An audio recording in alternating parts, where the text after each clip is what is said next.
Olá! Nessa segunda parte, vamos abordar mais sobre a parte prática em relação ao reflexo vestibulocular. Bom, como demonstrado aqui nessa imagem, algumas atividades exercidas pelos seres humanos só são possíveis devido à presença desse reflexo, ou seja, a esse mecanismo de estabilização que existe no olhar. E como já falado, a movimentação da endolinfa cria um desequilíbrio entre os disparos do sistema vestibular de um lado da cabeça em relação ao outro, e assim é corrigido a movimentação dos olhos em relação à cabeça, de forma a estabilizar esse olhar.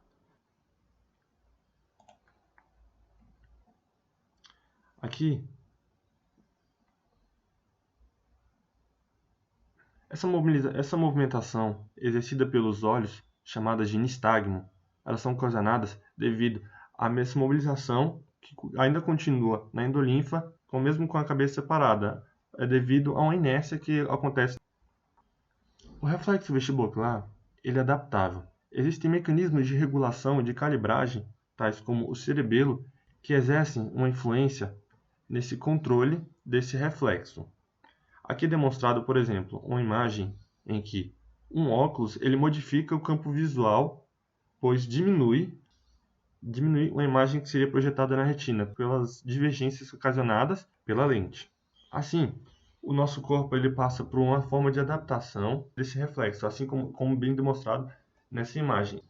Aqui ele demonstra, então, que é esse ganho de reflexo conforme os dias.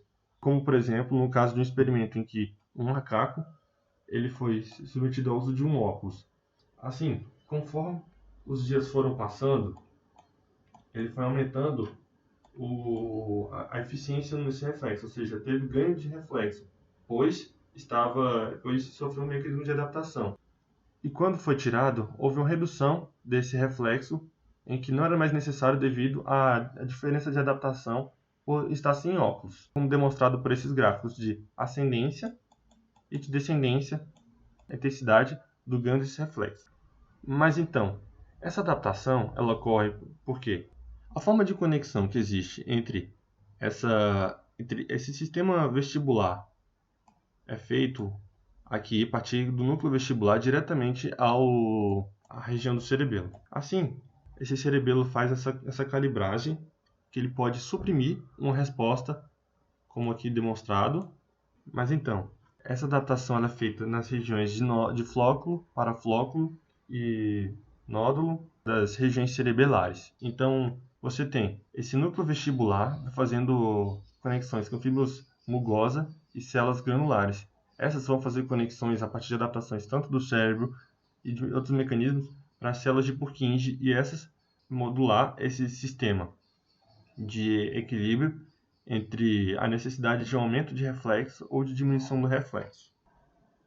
Bom, existem testes clínicos que são formas de avaliar se a função vestibular está sendo exercida de forma correta e se esse reflexo também está sendo feito, como o teste dos olhos da boneca, o de arremesso de cabeça, o de acuidade visual dinâmica e testes calóricos, sendo, principalmente, o teste dos olhos de boneca e testes calóricos utilizados em pacientes em coma, sendo no caso dos testes de olhos de boneca, quando ocorre uma ausência desse mecanismo de adaptação, e nos testes calóricos, quando você exerce um líquido quente ou frio no sistema vestibular, causando desequilíbrio dos disparos entre os dois nervos vestibulares. No caso do arremesso de cabeça, é possível observar a questão de uma alteração entre um sistema vestibular. Ou seja, quando o sistema vestibular ele está danificado em relação a outro, você vai ter esse desequilíbrio presente, de forma que, quando é feita uma rotação da cabeça, existe uma falha nos mecanismos de inibição e de ativação das musculaturas do olho no modo de compensar a rotação, podendo ser mostrado nesse vídeo. É possível notar que, quando faz uma mobilização para a esquerda, existe um atraso na forma de adaptação do olho, enquanto que na direita não. Existe um atraso, enquanto que quando mobiliza para a direita, não existe um atraso porque ela está funcionando de forma correta. Enquanto que quando se mobiliza para a esquerda, existe um atraso devido Devido a uma falha no mecanismo de inibição de músculos antagonistas e ativação dos músculos agonistas, por só existir um sistema vestibular saudável. No caso aqui demonstrado, a paciente ela apresenta uma falha no sistema vestibular direito. Essas são as referências. Muito obrigado pela atenção.